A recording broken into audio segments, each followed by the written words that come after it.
Scott Mendelson. That name strikes me as familiar. Oh, I know who this is. This is a media shill. He's as a writer, his job is to push whatever narrative that, his masters tell him to, okay? I'm hold on, let me explain to you guys why I'm at that conclusion. And it's basically due to Star Wars. During when the fandom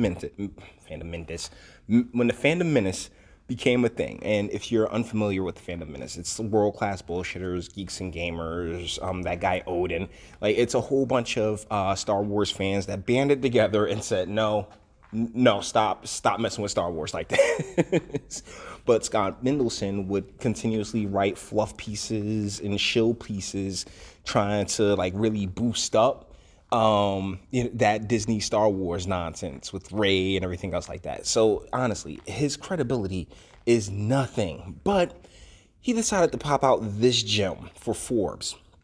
A box office win for Harriet shows online controversies don't matter. Now, whereas I honestly agree that the internet should not have the sway that it does with a lot of people, I gotta say that this is a BS shill article. All right, he's a senior contributor, Hollywood and Entertainment. I cover the film industry. Now, this is the third video that I'm doing on this movie.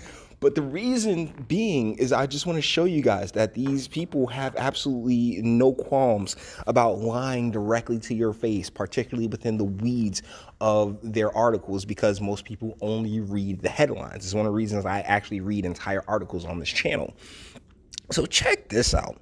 Like Star Wars, The Force Awakens, Joker, and Bohemian Rhapsody before it, Harriet opened above expectations despite a wave of often blatantly false and or speculative pre-release controversies.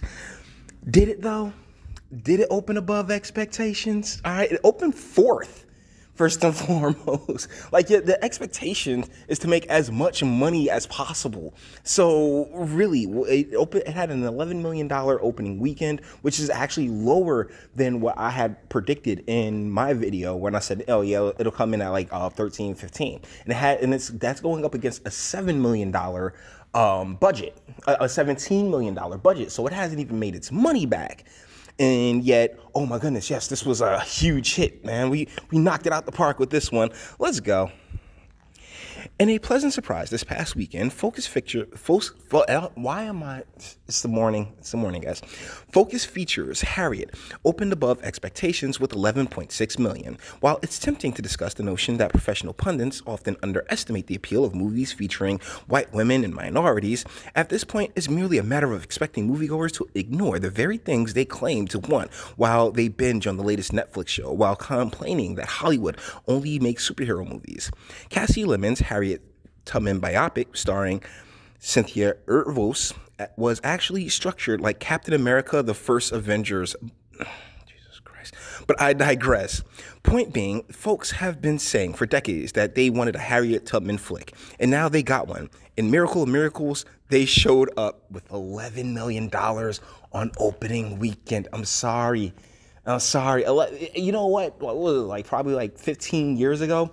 $11 million on opening weekend is good. Now $11 million on opening weekend is fourth place. You didn't even strike. You wasn't even in the top three, my guy. That was going up against Terminator Dark Fate, which was another ridiculous rollout of a film, but we'll get to it.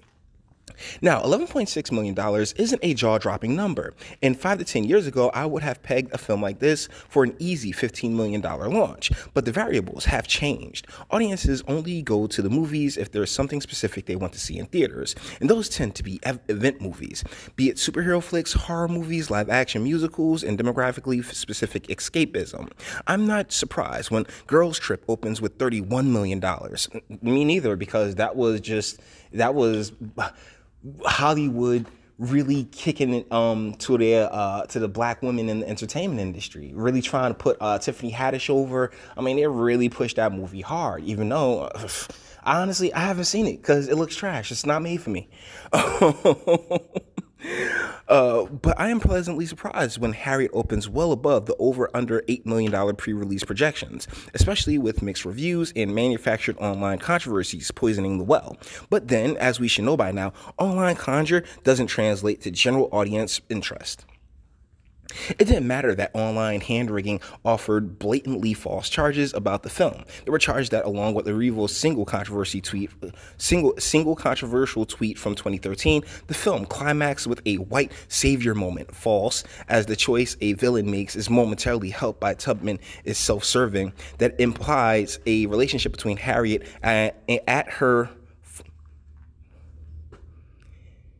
and God, come on, Scott, and her former owner. False, unless you're the kind of person who mistakes momentary respect for mutual romantic interest, and that it erred in creating a fictional black bounty hunter as an antagonist, which a thing did not exist in history. Such a thing which did exist in history. Okay, and this isn't a documentary. Harriet is the latest film alongside Jojo Rabbit to get tagged as problematic for daring to have nuanced, three-dimensional characters. And yes, while the film was arguably conventional in terms of the biopic genre, it's not necessarily a bad thing. Simply put, formulas become formulas, at least partially, because they work and allow a firm template on which to tell a story, for which the differences and nuances will be in the specific details. Moreover, for the people desperately craving a Harriet Tubman movie, did you really want something so challenged the norms of the genre, and/or to counter another criticism so wallowed in real horrors and violence of slavery that it potentially turned off the general moviegoers, young and old, who just wanted a decent Tubman movie that they could watch with their family? Regardless, the film earned an A+ from audiences who did buy a ticket this weekend, implying that the film may leg out past its first 3 days. Once again, as you've seen with La La Land, Aladdin, Bohemian Rhapsody, Green Book, and Joker, these often manufactured and/or speculative controversies that tend to populate the internet don't have a practical effect on ticket sales if the film in question is something audiences want to see. That goes double for certain folks of certain political affiliations who pretend to be outraged at women-only Wonder Woman screamings or claim The Last Jedi ruined Star Wars, that Brie Larson's Captain America was going to bomb and capsize the whole MCU. Golly. These controversies can take shape because articles merely composed of a handful of tweets under the headline some people are saying can find their way to the upper realms of Google search engines, creating a false impression that general audiences care about these things. I still maintain that the entirely manufactured boycott episode 9 hashtag planted by a handful of online trolls in October of 2015 entirely to get folks riled up and disproportionately respond in opposition broke entertainment journalism. 96% of the conversation was people condemning the hashtag, but the internet realized it could turn this kind of thing into a story anyways. Star Wars The Force Awakens eventually earned $937 million domestic, $2.048 billion worldwide. Okay, but that's the thing. Let's see how 9 goes, okay? I'm very interested to see how 9 goes. Golly, these shills, man. Now, whenever a studio chooses to cast a non-white actor in a conventionally white role, there will be just enough online idiots feigning outrage to justify a story implying that it is a real controversy with tangible consequences. If online movie conversation, be they genuine artistic disagreements or manufactured by trolls, equal general audience sentiment, Captain Marvel might have bombed, but Paddington 2 would have topped $1 billion worldwide while winning the Best Picture Oscar, a Pulitzer, a Peabody, a Nobel, and a Congressional Medal of Freedom. Okay, you're just like this. You're just talking out your behind right now. Captain Marvel got boosted. Okay, like that's the big difference between a lot of their pet projects and the stuff like the Harriet that only opens to 11. You're like, oh man, it exceeded expectations. No, bro. Like honestly, like $11 million ain't nothing. Like it has a $17 million tape, and I don't think in the first 2 weeks it's going. I don't see it making. I don't see it making what's the name? Because if it came in at 11, I don't see it making six next week. we'll see. We will see where it lands, but I don't see it making 6. And I said this in my other videos, primarily because 12 Years a Slave kind of slaved us out, like as a nation. Like, ooh man, we like 12 Years a Slave kind of slaved us out. So it's not just the these controversies from the ADOS folks, because they're like, oh man, Cynthia, she's not a descendant, which he's definitely not going to go into because that is not his realm.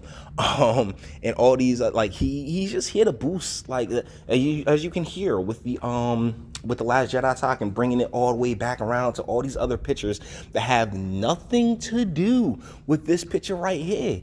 They're completely different genres. It's completely different, studios making these things. And I'm not sure. I don't see this movie coming back and making a 6. I can see it going a little bit over budget. I could see making its budget back, but give it like another 2 weeks and not, and not next week. It's not going to make its budget back next week. The good news is, instead we're getting Peter Rabbit 2. After Peter Rabbit quadrupled its $25 million domestic debut despite online controversies over Peter's use of his enemy food allergies as a weapon, which is ridiculous. And the good news is that Joker didn't inspire a single serious incident of post-release violence on its way to $1 billion worldwide. Audiences were seemingly smart enough to watch La La Land and not come away from it thinking it was a movie about white people saving jazz. Audiences showed up with bells for Captain Marvel and The Force Awakens. Okay, for Captain Marvel, we've seen the pictures, right? We've seen the pictures inside of those theaters. Not really, my guy. And The Force Awakens, which, like I said, let's see how episode 9 does. While they showed up for the crowd-pleasing studio fare like three billboards outside Ebbing, Missouri, Bohemian Rhapsody, and Green Book, they'll probably ignore the inexplicable Jojo Rabbit sympathies with Nazis take 2. In a rare moment of hope, folks who claimed to want Harriet Tubman flicks showed up in theaters and on opening weekend for Harriet. This is Scott Mendelson. Golly, doesn't he look like a tool? He looks like a mix between Kirk Cameron and Ben Shapiro. Either ways, but make no mistake, this guy, he is a tool. All right, he's a shill. That is not some kind of gangbusters opening weekend. If the movie made its budget back, because its budget was only $17 million, so if it made its budget back on opening weekend, I'm like, you know what? I can see where you're coming from with that, but it didn't. But he's here to zhush it up. He's here to make it seem like, oh yeah, man, just trust me. Everybody showed up for this Harriet thing, bruh. Honestly, I've never met anybody that was pining for a Harriet Tubman movie.